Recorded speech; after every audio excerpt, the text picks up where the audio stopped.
The Light Coaching Center for JLM and JPA, test ID 201, subject code electric circuit, MCQ number 16. In a series circuit, the total resistance is, series circuit lo total resistance eppudu sum of all individual resistances. R1 is equal, RT is equal to R1 plus R2 plus so on Rn. In a 17th MCQ, in a parallel circuit, the total resistance is the reciprocal of the sum of the reciprocals of all resistance. 1 by RT, which is equal to 1 by R1 plus 1 by R2 so on 1 by Rn. MCQ number 18. In three resistances R1, R2, R3 are connected in parallel. మూడు రెసిస్టెన్సెస్లు ప్యారలల్లో connect చేసి ఉన్నాయి. అదేవిధంగా ఒక resistance, first resistance value 4, second resistance value 6, third resistance value 12 అయితే total resistance ఎంత అన్నాడు. మనకు తెలిసిన వాల్యూ ఫార్ములా ఏంది, RT which is equal to 1/4, 1/6 plus 1/12.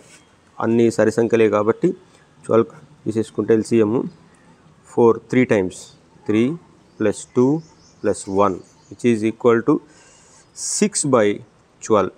ఎన్నిసార్లు 1/2. 1/RT ఇక్కడ 1/2 వచ్చింది కదా, 1/RT is equal to 1/2 అయినప్పుడు RT is equal to ఎంత అవుతుంది, 2. So the total resistance is 2. Next వచ్చేసేసి 19th question, MCQ number 19. The three resistances R1, R2, R3 are connected in series. What is the total resistance? సిరీస్లో మనం ఏం చేయాలి, అన్నిటిని some చేయాలి. 5 plus 10 15, 15 plus 15 30. So option A. Next వచ్చేసేసి MCQ number 20.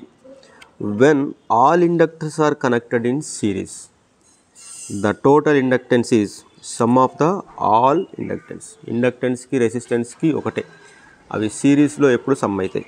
When all capacitors are connected in series, capacitors ఎప్పుడైతే సిరీస్లో connect అయి ఉంటాయో అప్పుడు అవి the reciprocal of the sum of the reciprocals of all capacitances. అంటే రెసిస్టెన్సెస్ ఇండక్టెన్స్ సిరీస్లో ఉన్నప్పుడు సమ్ అవుతాయి, కానీ కెపాసిటర్ మాత్రం సిరీస్లో ఉన్నప్పుడు రెసిప్రోకల్ అనే వాల్యూస్ వస్తాయి. బాగా గుర్తుంచుకోవడానికి ప్రయత్నం చేయండి.